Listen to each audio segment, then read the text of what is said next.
Mais um vídeo e o tema desse vídeo de hoje é sobre a atraência do pecado. Que a paz que excede todo entendimento guarde a sua mente e seu coração para que você possa ouvir esta mensagem. O campo que Deus me direcionou para gravar esse vídeo é o campo de jovens. Porque estamos vivendo em um tempo cujo pecado tem atraído a maior parte da nossa geração. Em nenhuma das orações feitas por mim hoje, eu pude observar o quanto o pecado é atraente. E você que é jovem, que parou para escutar essa palavra, fique até o final. Eu tenho certeza que da mesma forma que Deus falou comigo, Ele também vai falar com você. Bom, já que estamos falando sobre a atraência do pecado, a primeira coisa que Deus tocou no meu coração é falar sobre o quão vulnerável estamos sem Deus. E o quanto o inimigo é sagaz e astuto para o nosso lado. E uma das histórias que creio que a maioria das pessoas conhecem de Adão e Eva é o começo de tudo isso, o começo da atraência pelo pecado. Se você estiver com sua Bíblia, eu vou ler lá em Gênesis capítulo 3, do verso 1 em diante, que diz: Ora, a serpente era o mais astuto de todos os animais selvagens que o Senhor Deus tinha feito. E ela perguntou à mulher: Foi isto mesmo que Deus disse? Não coma de nenhum fruto das árvores do jardim? Respondeu a mulher à serpente: Podemos comer do fruto das árvores do jardim. Mas Deus disse: Não comam do fruto da árvore que está no meio do jardim, nem toquem nele. Do contrário, vocês morrerão.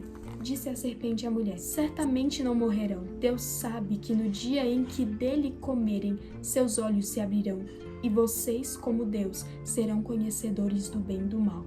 Quando a mulher viu que a árvore parecia agradável ao paladar, era atraente aos olhos e, além disso, desejável para dela se obter discernimento, tomou do seu fruto, comeu e o deu ao seu marido, que comeu também.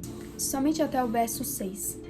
Nessa história tão simples que mostra a queda da humanidade, já podemos observar o quão sagaz e astuto foi o inimigo, se infiltrando no meio do homem e da mulher como uma serpente. A serpente, com sua astúcia, chega para Eva apresentando o pecado mais antigo do mundo, o pecado do orgulho. Assim como Satanás caiu do céu e perdeu a sua glória por causa do pecado do orgulho que ele teve, ele também fez o homem e a mulher cair pelo este mesmo pecado. Quando a serpente chega e conversa com Eva, ela chega tocando em um assunto que Deus tinha proibido Eva e Adão de fazerem. E com toda a sua engenhosidade, a gente vê o trabalho de Satanás nesta simples conversa com a mulher. Ela não apresenta o fruto como verdadeiramente Deus apresentou.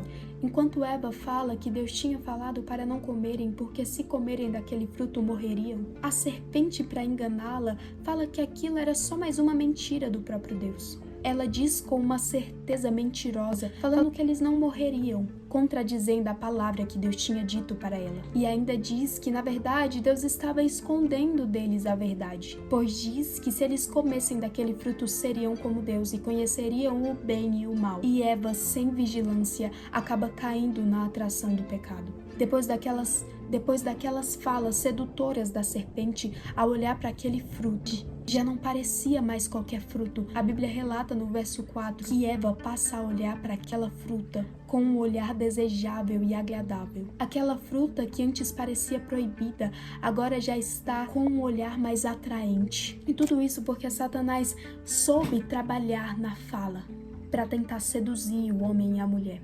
O fruto que Deus tinha proibido a mulher de comer, nós vemos como o pecado. E a serpente que fazia Eva olhar para aquele fruto como algo atraente, mostra a engenhosidade e o trabalho que Satanás tem para nos persuadir e nos atrair para aquilo que Deus abomina. O orgulho é aquele que eu não me contento com o que tenho e sempre quero mais. Satanás não se contentava em ser um anjo. Para ele queria chegar na posição de ser Deus, e por isso caiu do céu. E este mesmo pecado que o fez cair, ele também implantou no homem. O homem e a mulher não tinham se contentado com o jardim que Deus tinha os dado. E pela persuasão e pelas falas atraentes da serpente, acabaram sendo enganados, achando que se comeriam, seriam como Deus. Depois de caírem nesse pecado, o homem e a mulher foram condenados a um castigo terrível. E é por isso que o mundo está assim até hoje, por causa do pecado. O pecado que hoje faz parte da vida de todos. Satanás sabia muito bem que do fruto de Eva e Adão viria uma grande promessa, e por isso ele tentou atrapalhar, implantando o pecado no coração do homem. Satanás sabe que nós constituiremos a próxima geração. E é por isso que ele emprega todos os tipos de truques e enganos para nos tornar dele e para tentar atrapalhar a promessa que Deus tem em nossa vida. É sobre nós, jovens, que Satanás coloca as melhores tentações. Ele estende a sua rede com o maior cuidado para tentar nos tragar. Ele prepara suas armadilhas com os mais doces bocados. E tudo isso para nos levar ao seu poder. Ele exibe as suas mercadorias com a maior engenhosidade, a fim de nos fazer comprar os seus venenos açucarados e comer as suas guloseimas malditas. Nós, como juventude, somos o alvo principal do inimigo. A mesma atraência que o diabo utilizou para atrair Eva e Adão, ele também usa no nosso tempo. É possível ver jovens e adolescentes de todos os tipos de idade sendo tragados por todo tipo de vício. E como se não bastasse, adolescentes que vendem a sua alma para o pecado, porque acham que não tem mais salvação para eles. São tragados e aceitam ser pisados pelo inimigo. O inimigo tentou lançar poeira sobre os olhos de Eva para que ela não conseguisse ver verdadeiramente o que estava acontecendo. Para ela era só mais uma fruta que faria ela ser como Deus. Mas aquela fruta definiria o destino do homem, que seria a morte. Por isso vemos a Bíblia Sagrada relatando que o salário do pecado é a morte, porque por causa do pecado de Adão e sua mulher, foi trago a morte. Eu quero que você consiga entender que o inimigo não vai vir como inimigo. Lá em 2 Coríntios, capítulo 11, do verso 14, vai falar: isso não é de admirar, pois até o próprio Satanás vem disfarçado como anjo de luz para nos tragar.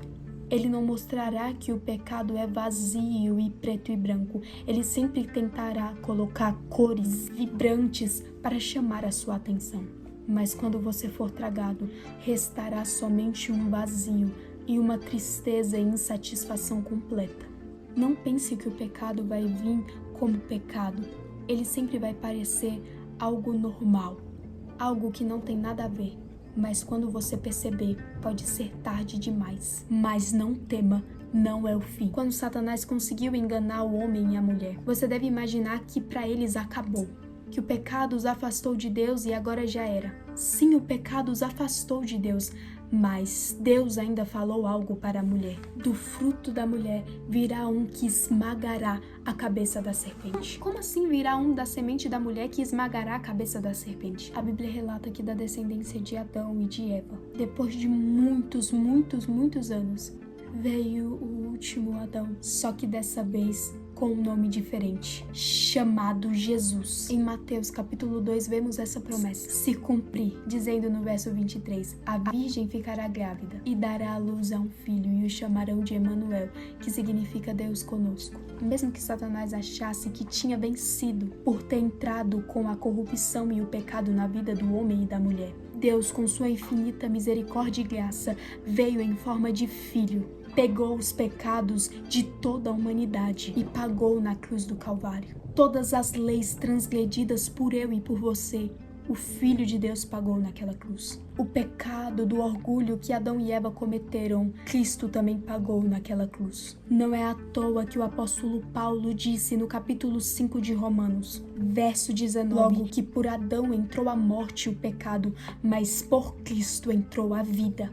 Por meio da desobediência de um só homem, muitos foram feitos pecadores. Assim também por meio da obediência, muitos serão feitos justos. E o inimigo que achou que tinha vencido por meio da sua persuasão, caiu por terra por meio do Filho de Deus. Se Adão e Eva trouxe a morte e o pecado para o mundo, a Bíblia diz que Jesus pegou os nossos pecados e pagou na cruz. O justo pelo injusto, para que você, jovem, não venha cair e muito menos venha ser tragado pelos pecados que o inimigo tem tentado colocar na sua frente. Jesus morreu na cruz para mostrar o quão falho e pecadores somos nós, seres que mereciam a ira, mas que Deus, com sua infinita graça, enviou a misericórdia. Não caia no papo do diabo. Não deixe com que ele te engane. O que você precisa é de Jesus. O inimigo esconderá a maldade do pecado. Ele exaltará os prazeres da maldade, mas esconderá de vocês o inferno. Ele mostrará para vocês que seguir a Jesus é algo muito difícil. Ele erguerá a cruz como algo de dor, mas manterá longe dos seus olhos a coroa da vida eterna. Lembre que as promessas deste mundo são vazias e passageiras, mas as promessas que Jesus tem na sua vida são completas e eternas. Elas não serão passageiras, mas serão eternas. Não deixe o inimigo te enganar achando que é impossível ser um jovem segundo o coração de Deus na juventude. Negar a si mesmo e carregar a cruz não é fácil, mas há uma recompensa eterna no final. Faça como Paulo em Gálatas 2, verso 20. Crucifique sua carne com a de Cristo na cruz, e que possa ressuscitar em você o Espírito da verdade. Não vivendo mais você, mas Cristo. Viva por Ele, faça por Ele, e estarás blindado da maldade deste século. Lembre-se, o inimigo é astuto, por isso vigiem e orem, como Jesus disse, para que não caia em tentação. Se até o próprio Jesus, depois de 40 dias jejuando e orando, foi tentado, dirá nós, pobres seres humanos miseráveis. Não deixe com que este seu amor ao prazer seja maior do que as promessas que Deus tem em sua vida. Não queira ter um fim de morte e perdição, como foi para muitos que não quiseram saber da verdadeira devoção a Deus.